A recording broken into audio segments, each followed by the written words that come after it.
Mas, caso os irmãos não saibam, o primeiro nome de Barrabás era Jesus. E estavam ali dois Jesus. Jesus, o Cristo, e Jesus Barrabás. O primeiro nome de Barrabás era Jesus Barrabás. Que sabe o que significa Barrabás? Filho do Pai. Sabe o que significa Jesus? Justo. Estavam ali, na festa da Páscoa, Jesus, o Cristo, e Jesus Barrabás. O justo Messias e o justo Filho do Pai. Olha só o significado disso. Muito profundo. Por quê?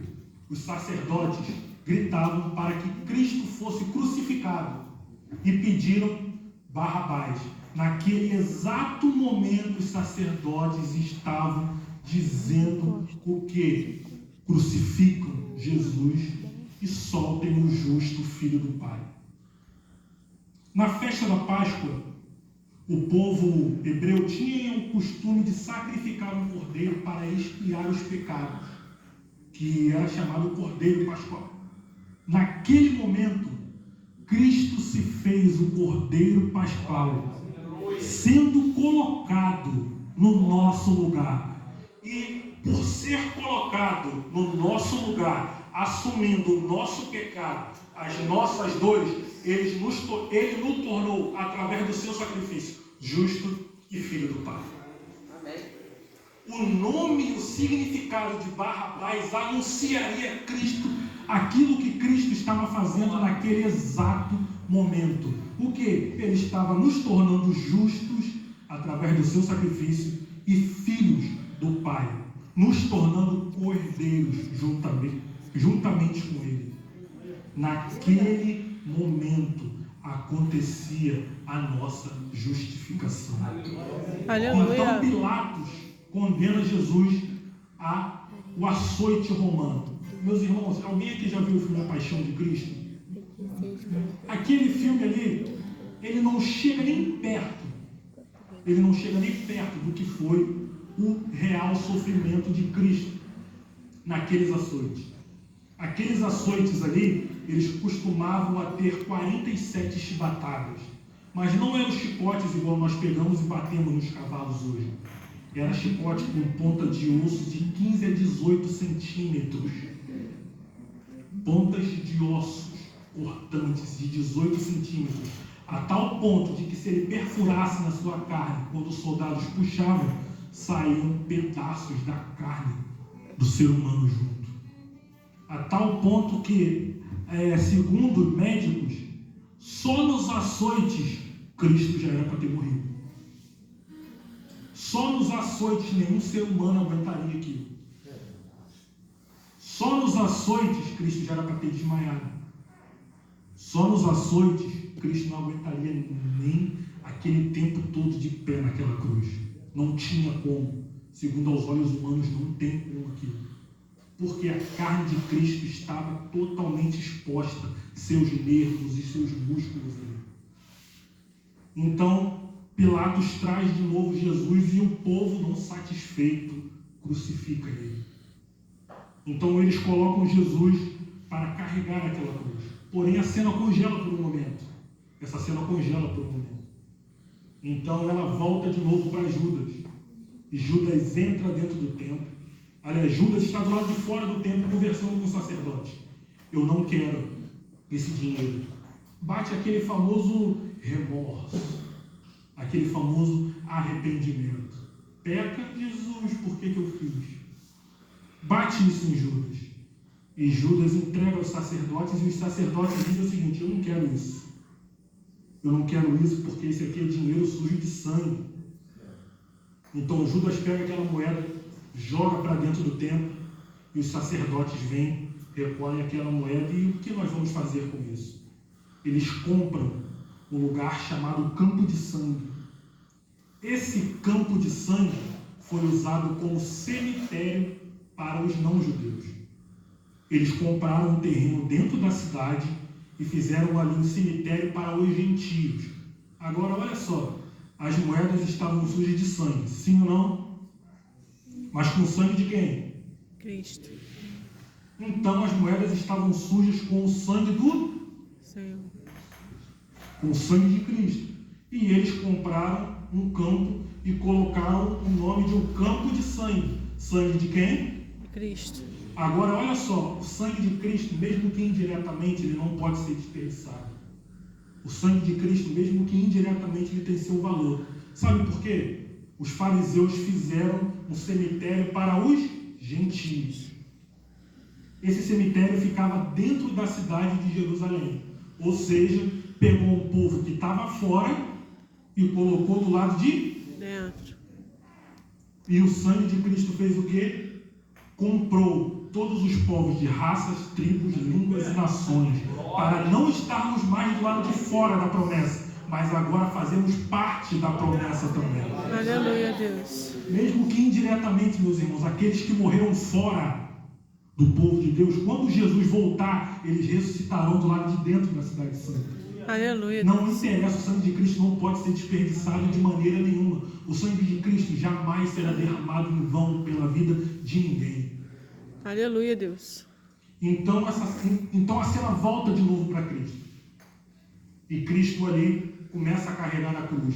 Mas o cansaço é tão grande, tão enfadonho, tão intenso, que ele não consegue.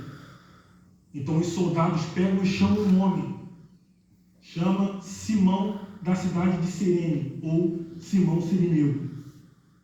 Simão, ele morava numa cidade de Cirene, que era ao norte da África.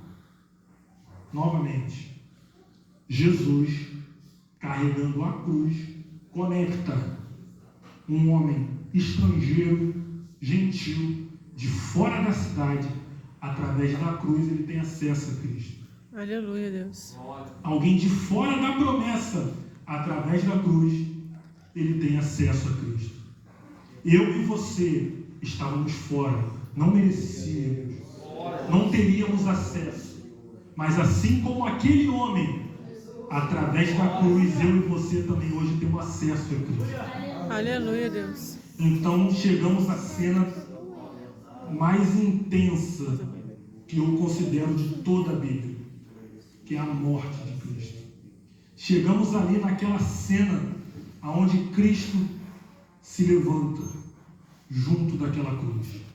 E por que essa cena é completamente diferente? Por que essa morte é completamente diferente? Porque naquele exato momento estava morrendo o nosso Salvador. Mas ele não estava morrendo por nada. Ele estava morrendo por mim e por você. Aleluia, Deus. Veja bem, essa frase tem dois sentidos. Por mim e por você. Porém também por minha e por sua causa. Fomos nós que o crucificamos. Aleluia, Deus. Foi o meu e o seu pecado que colocou ele lá. Foi a minha e a sua falha que colocou ele lá. Ele não merecia aquilo. Quem merecia aquilo éramos nós. Quem merecia aquela chibatada, quem merecia carregar aquilo, era eu e você. Jesus não tinha obrigação nenhuma, mas ele fez aquilo por amor. E eu vejo muita gente falando, mas eu morreria pela minha mãe, eu morreria pelo meu pai, eu morreria pela minha esposa, eu morreria pelas minhas filhas, isso é óbvio. Agora vamos lá. Você que tem filho, entregaria seu filho para morrer por um estuprador?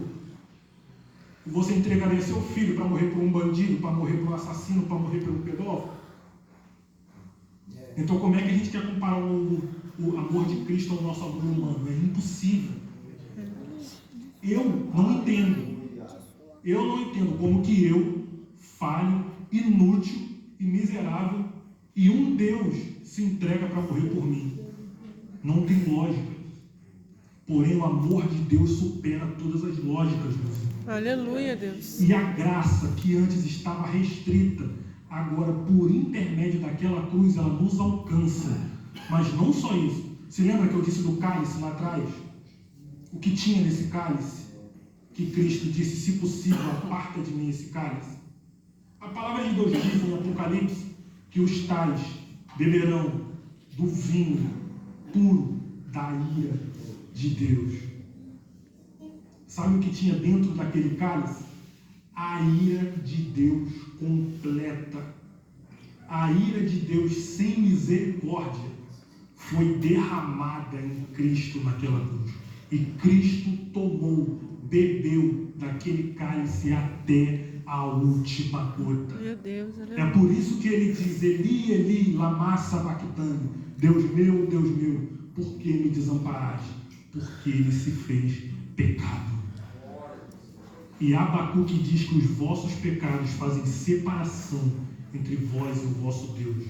Deus é tão puro de olhos que não pode contemplar o mal. Naquele momento, aquele que era um com o Pai se viu sozinho. Aquele momento para Cristo foi pior do que as chibatadas, foi pior do que a traição dos amigos, ou foi pior do que os abandonos dos discípulos, foi pior do que as gotas de sangue, foi pior do que a cruz, foi pior do que a coroa de espinho. Aquele momento foi pior, porque Jesus estava sozinho, meu Deus. sem ninguém, só ele ali. E mesmo assim, sozinho, ele encontra forças no seu último suspiro e diz: Pai, perdoa. Aleluia, Deus. Perdoa. Porque eles não sabem o que fazem. Perdoa eles. Aleluia, Deus. Eles estavam ali crucificando o Rei da Glória, o Salvador deles. Naquele momento ali, Cristo se fez uma bola de iniquidade pelo meu e pelo seu pecado. Deixa eu ilustrar. Pensem que está vindo um meteoro 1 milhão de vezes maior do que a Terra e vai colidir com a Terra e não tem como sair daquilo, não tem como a gente mover a Terra de lugar e muito menos destruir aquele meteoro. Porém, minutos antes daquele meteoro se chocar com a Terra, um muro 1 milhão de vezes maior do que o meteoro se põe entre a Terra e o muro. A tal ponto que o meteoro bate no muro e nenhum estilhaço daquela explosão pega na Terra. Mas e o muro? Aleluia, Deus. Mas e o muro? O muro foi todo destruído. O muro ficou todo esmiuçado. É por isso que Isaías diz: agradou ao Pai no erro. Aleluia. Deus moeu Jesus naquela cruz. Aleluia. E o que eu e você fazemos para o agradecer por isso? Você tem noção que o Senhor e Salvador das nossas vidas se colocou como um pecado, aquele que nunca provou o pecado. Sabe o que é isso, meu irmão? Pega um bebê recém-nascido ali da Mariana Bulhões e joga aquele bebê dentro de um chiqueiro. Foi isso que aconteceu com Jesus. Aquele santo, puro, imaculado, que nunca conheceu o pecado, provou todos os pecados da humanidade. Cristo, naquele momento, conheceu a pedofilia, conheceu o estupro, conheceu o aborto, conheceu o adultério, conheceu a traição. Ele provou dessas sensações todas naquele momento. Ele se fez pecado horroroso, horrendo, a tal ponto que o pecado era tão grande que estava sobre Cristo, que Deus precisou se retirar. Meu Deus. Aleluia. Nem Deus aguentou olhar para Jesus, meus irmãos, naquele momento. Isso é algo grandioso demais. Isso é algo incrível, que nem Deus, aquele onisciente, onipresente, que está em todos os lugares, naquele momento, a sua ação, a sua graça, o seu Espírito foi retirado. O livro que começa dizendo: esse é meu filho amado. O livro que começa dizendo: esse é meu filho amado, escuta. Nos seus últimos capítulos, começa com Deus se retirando dele. Irmão, se para Davi que cometeu um adultério, quando Natan disse para ele que a presença de Deus ia se retirar, Davi ficou praticamente doido, né? Não queria de jeito nenhum. Davi, pecador de natureza pecaminosa igual eu, ele não suportou a hipótese de ficar sem a presença de Deus. Imagina Jesus, que realmente ficou, e não ficou só pelo adultério, como já disse, ficou por todos os pecados. Meu Deus. Se Davi, que é Davi, não suportou, imagina Cristo. Meus irmãos, o que Cristo suportou aqui, para que eu e você tivéssemos acesso à vida eterna e hoje podermos estar juntamente com Ele, foi incrível demais. Aleluia. Foi grandioso demais. Só um Deus é capaz de suportar o que Ele Glória a suportou. Deus. Aleluia. Só um Deus é capaz de passar pelo que Jesus passou. E não só isso. Nos seus últimos momentos, em total agonia, Cristo encontra forças para declarar que aquilo que ele estava fazendo tinha poder. Sabe como? Ele pega um ladrão, um criminoso. Veja bem, aquele ladrão não disse que aceitava Jesus. Aquele ladrão não pediu perdão pelos seus pecados. Aquele ladrão só disse o seguinte: lembra-te.